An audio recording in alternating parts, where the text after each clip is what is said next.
啊，丰田，直接改个谐音，名都起好了。应该是开年的第一个笑话了。丰田汽车原来是强国的，奉天城啊，就是现在的沈阳啊，这下中国又是世界第一了。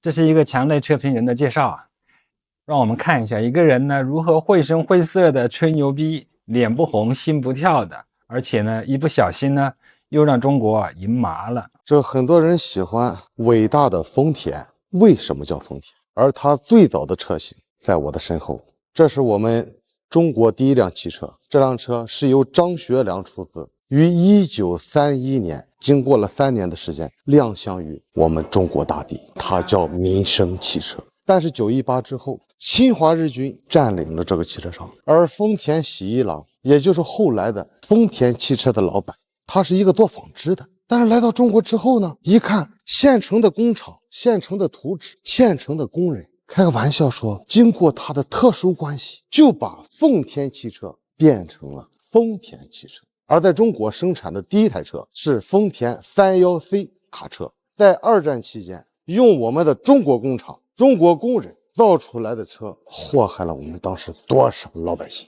当然他还会图省事儿，大家伙听好了啊，丰田，直接改个谐音，名都起好了。大家觉得当年我们的丰田汽车厂是应该是被抢走的，还是被偷走的？我不知道，评论区你们可以告诉我。因为到了后来，丰田汽车一直在我们中国那是神一样的存在。你看，起个越野车的名字叫什么霸道，来个商务车那也得叫大霸王，做个广告，丰田当年普拉多的广告，那我们中国的狮子都得向他低头。身后是我们的红旗车。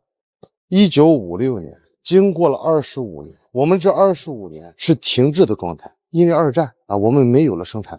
但是1956年，我们又重新生产出了我们中国的红旗车。25年停止生产，对于一个汽车发展来讲，它到底得有多重要？对于我们来讲，我们失去了什么？我举一个例子，如果现在让日本车停止25年不生产，咱别说25，咱就拿10年说，10年之后我们得甩他几条街。日本当年确实，特别是军事动员，要不然他怎么能侵略我？我们怎么会挨打？但是今天呢，我们的6代机、我们的导弹、我们的航母、我们的无人机，包括我们现在用的家电和手机，我们是不是已经超越了日系？我们虽然现在在汽车方面，我们和日系的品牌或者日系的技术还有一定的差距，但是汽车超越日系只是时间问题。来，跟我再看一眼这个车。我觉得丰田汽车能有今天，他最应该感谢的不是丰田喜一郎，而是张学良。包括那些喜欢丰田的，总说丰田伟大，你们也不用去日本去跪舔，没事多来这里看看沈阳中国工业博物馆，这才是真正他们的祖宗。说实话，这种谐音梗呢，用到这里真的让人想笑。丰田汽车跟张学良有什么关系啊？搞得跟穿越剧一样。丰田汽车原来是做纺织机的啊，让一个做纺织机的去接手一家汽车工厂，日本人又不是缺心眼儿。后来我查了一下，接手的是50菱和日产啊，跟丰田毛关系都没有。现在强烈的车评人真的是想流量想疯了，把无知呢当成了一种资本，让人觉得中国又赢了。原来丰田汽车的源头啊是在奉天城，这种笑话也只有在墙内呢能被人追捧。在这种神奇的联想啊、无知的科普和强行给自己加戏的情况下呢，还是有那么多人信。那么就有很多奇葩的事情出来了。这次躺枪的是谁呢？是沃尔沃。我这个上面的 W 全部变成了2个 V 啊！他说他做了这么多年，没有听说过有原厂宝华这个东西。这人讲话就让人生气啊！这不挑事儿吗？沃尔沃的 S60。然后我当时买车的时候嘛，加装了一个宝华的中置音箱以及那个水晶挡把。今年1月24号的时候，在车友群里面聊天嘛，然后就晒了几张图，然后广大的车友火眼金睛的发现说，你这个宝华上面的这个标不对，然后后面仔细的去看了一下，宝华的这个它的英文上面，我这个上面的 W 全部变成了2个 V 啊。就是那个 Bauer 和那个就是 V 的那个 WIK 的那个 W 是2个小 V 连起来吗？对，这不是雷碧吗？这不是？对，是 4S 店买的吗？对，然后那个水晶挡把，他当时给我就只是把那个上面的挡把是拆下来了，然后后面跟车友他们说，他们都是连那个总成一起换的，就相当于是挡把下面的那个总成是一起拆下来全部给他们的，然后我就只是一个这个挡把拆下来，然后后面可能他们说可能这个就是粘上去的，就是粘了一个挡把上去。您这个宝华伟健的音响再加上水晶挡把，整体的加装包的价格是多少啊？因为这个当时谈的是送的那种，但是他在这个合同里面写了一下宝华的这个加水晶挡把会有一个10600多的一个价钱。那么你看到的车友们的这些水晶挡把和宝华伟健音响是高配车型上的，还是花2-3万块钱自己花钱加装的？基本都是随车送的，就是没有说是主动去加装这种。也是同款 S60 吗？对 ，S60 的车友群。之后跟这个门店交流过了吗？当天就找门店去他们的售后服务群里面去发给他们了。然后他一开始跟我说这可能是品控问题，然后把这个图片给他之后，然后他说他们这就是他们所有的用的都是这种专车专用的这种宝华，到现在就一直没有一个新的回复了，也去厂家那边投诉过。27号我们当时买车的销售给我来了个电话，一开始先跟我说你这个怎么就直接的去投诉了，这不找他们先去沟通一下。我说已经沟通完，对，我说这个群是你拉的，自己这个先去看一下你这个情况。然后第二句他来的这个关于宝华的问题，他说他不认识这个英文，分不清楚这个 W 和 V 的这个东西过。他说他看不懂英文。对，他说他不懂英文。你问他拼音看不看得懂？这人讲话就让人生气啊，这不挑事儿吗？对，当时就很生气嘛。然后他说他做了这么多年，没有听说过有原厂宝华这个东西。然后让我车友群里面加装的这个宝华，而且还带了你们这个原厂的这个溯源的那个宝华，别人都是从哪里变出来的？直接的说让我去找一个3方鉴定，然后直接的呢跟他们法务部门去交涉这个东西。这还用3方鉴定吗？这有眼你就能认出来，这个跟认不认识英文没有任何关系，长眼你就能看出来中间断没断。一旦有断了，要么你去溯源一下，这东西的来源是不是真的宝华伟健。还有一个水晶挡把的问题，到底是总成还是只有上面贴的那个东后对，那个水晶挡把，然后他的反应第一个是断了吗？我说还没有，我说这个还确实还没断。然后他接了一句，那这说明这质量还可以嘛，对吧？然后等你这个断了以后，我们再来跟你做售后。我这个当时我听了，我觉得很好笑，知道吧？好的，来吧，我们打电话给4S店问问看怎么回事啊。4S店上线，你好，你好，你好，嗨，不说话，切出去看一下，线路断了还是故意的？沃尔沃厂家上线啊，你好，老师你好。我不知道车主这个被赠送的价值1万多块钱的宝华中置加水晶挡把是怎么回事，但我知道这个宝华伟健的英文字母它就不是正版的，这一定是有问题的。一家4S店在发现自己给到车主宝华伟健的东西字母上存在着重大瑕疵，有可能是假冒伪劣商品，所谓专车专用，但实际上是第三方配件。发生这样恶性的事件之后，第一反应是他不认识英文，这不是挑事吗？关于水晶挡把问题，车主的问题是为什么帽上有水晶，底下的总成未给更换，疑似门店给他换的配件不对。你们销售顾问告诉他断了吗？揣着明白装糊涂。我今天就想知道你们沃尔沃的宝华伟健有没有原厂的？你给我一句准话吧，有没有原厂的？有的，有的。胡先生作为销售顾问，说在沃尔沃卖了好几年了，不知道有原厂的宝华伟健，他的培训是怎么做的？我需要你回去针对于这件事情和4S店展开调查。好的，老师。车主说一下自己的诉求来。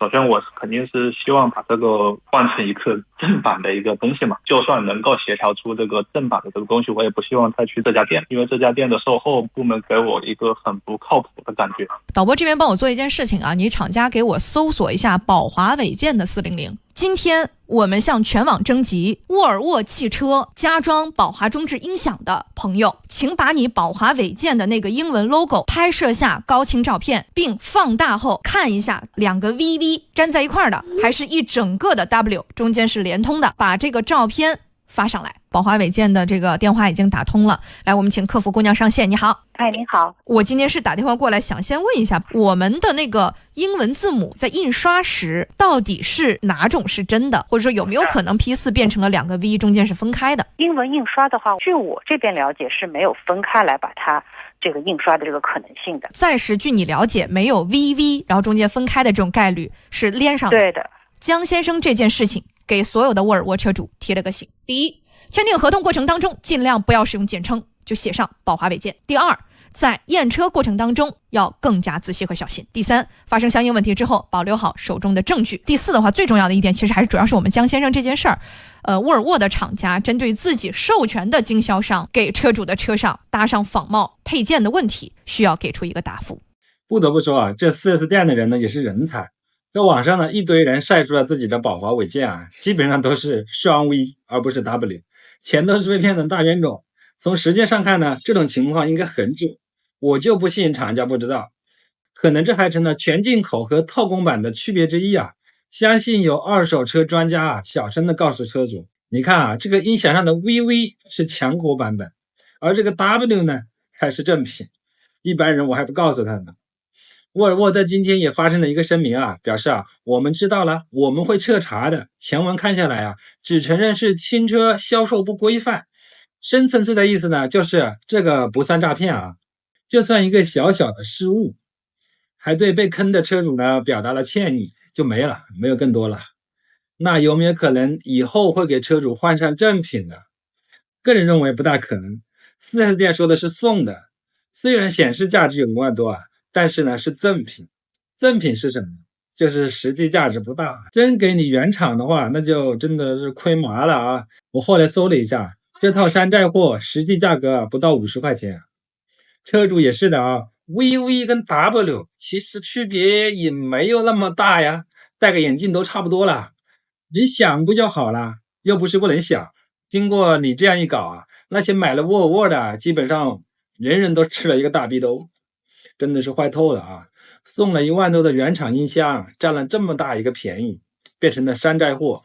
我估计啊，骂这个叛徒的人呢还是比较多的啊。米苏七后摆臂断裂，车轮爆裂，由于下坡的惯性的话，导致机身码通过那个小坑的。爆胎是爆的哪个轮胎啊？右后轮，感觉它存在质量问题。第二天小手续我们讲的有可能是外力导致的，要我去自行维修或者是报保险，他没有给我一个详细的解释之后，就把责任推卸了给我们。那你们现在的要求呢？免费维修一下车辆。首先，你这个事件当中你自己也有过错啊，车速啊是比较快的。小米速七的轮胎的扁平比是比较高的，运动型的车型又是一个纯电动车，它车身自重比较重。我昨天下午去现场看了你的车，最大的疑点为什么轮胎爆了，但是摆臂断了？本身我那个轮毂就受了一点擦伤，导致这个东西断掉之后，我感觉有点不可思议。没错，现在还有一个新的情况，因为有很多人也看到了我们这个视频，通过转发或者是怎么样的时候，被小米公司给投诉下架，下架理由有点离谱，导致现在很多网友都偏向他们那边，说我们酒驾，然后又怎么样的。下架了你的视频，还是下架了别人拿你视频所发的东西？别人拿我的，那你得看别人发你的视频是不是符合事实了。说的也是客观事实。驾驶员当时是谁？是我老丈人。我可能比较知道实际情况。我爸爸他给我发信息的时候，他说车子出事故了。你父亲喝酒了吗？没有喝酒，酒精检测推了，也不存在属于所谓的什么驾驶员调包行为，不存在。投诉理由是不是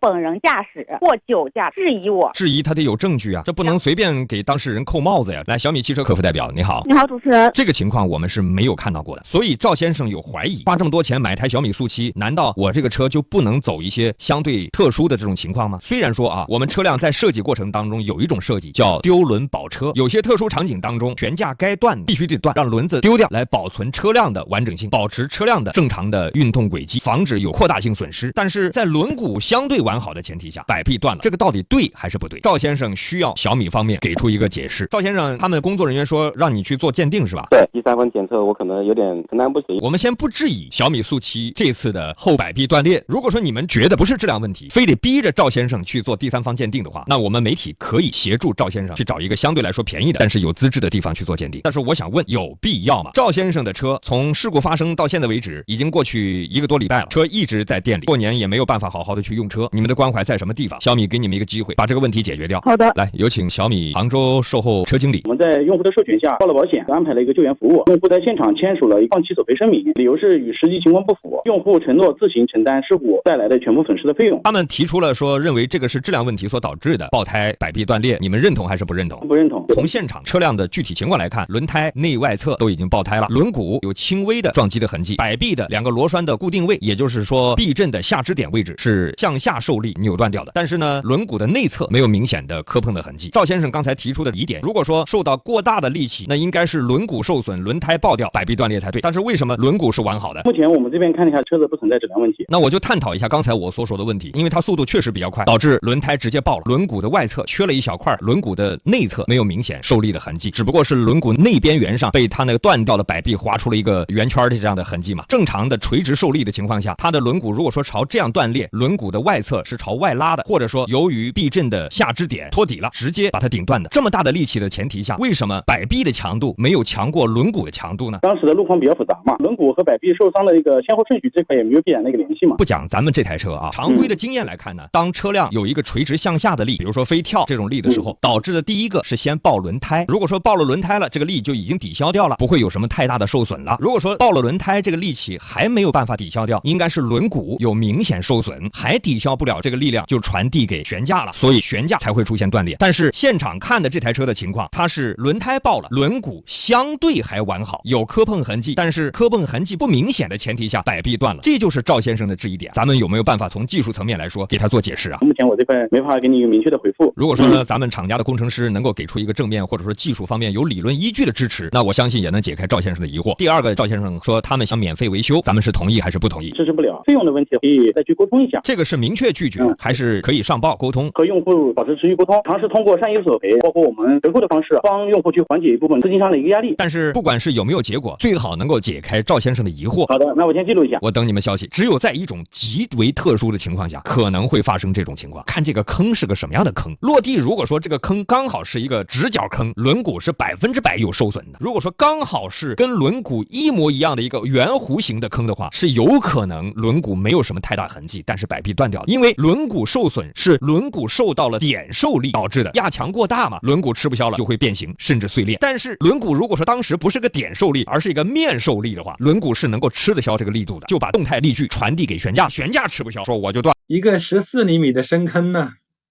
直接给它干断轴了。小米的声明也很有意思啊，那是坚决不承认断轴啊，只承认这个14厘米的深坑呢，把轮胎搞爆了，然后呢，冲击力直接传导到轮圈、摆臂上，导致了摆臂受力过载后断裂啊，并非姚承认的断轴啊，只是悬架损坏而已啊。仔细一想，这不就是断轴吗？这个狡辩的力度呢还不够，要继续加油啊！故事的主要原因还是超速，这段路是限速20的，车主开始了70，而且疑似酒驾，因为他放弃了最后的赔偿嘛。正常人而言呢，这样的乡村道路了，即使插满了限速20的牌子，我想我也不会开20啊。这大早上呢又没人，开到70呢也是正常的。现在这个14厘米的巨坑呢，已经成了网红打卡地了。各种车型去试啊，以此来证明路没问题，是车的问题啊。估计啊，以后试着这条路就会消失啊，跟上次遥遥领先的问界一样，直接拆除了，把巨坑给你填了，看你们这些人还凑不凑热闹。这也是国内车企的一大能力啊，物理 OTA 并非软件 OTA 啊，这个是现实里面啊，给你哐哐一顿造，把这个巨坑给你填了，看你们这些人还来不来凑热闹啊。一般 OTA 呢都是软件升级国内的企业呢有那个能力物理升级，直接物理 OTA 让这段路消失。好了，今天的影片就到这里，谢谢观看，拜拜。你好，老板。哎，你好，看看车啊。就是我想问一下，就是咱们这边不有没有这个车？不是这个车啊，也不是这个啊，这个车有没有啊？这个暂时没有呢。那这个呢？也不是这个这个车暂时有没有啊？这个暂时也没有，但是但是尽量是过2天会到那一台的。过2天会到那一台的，但是我还是想买不是想买这个想买这个车啊，这个得私人定制才能有是吧？好，谢谢你，好，谢谢你。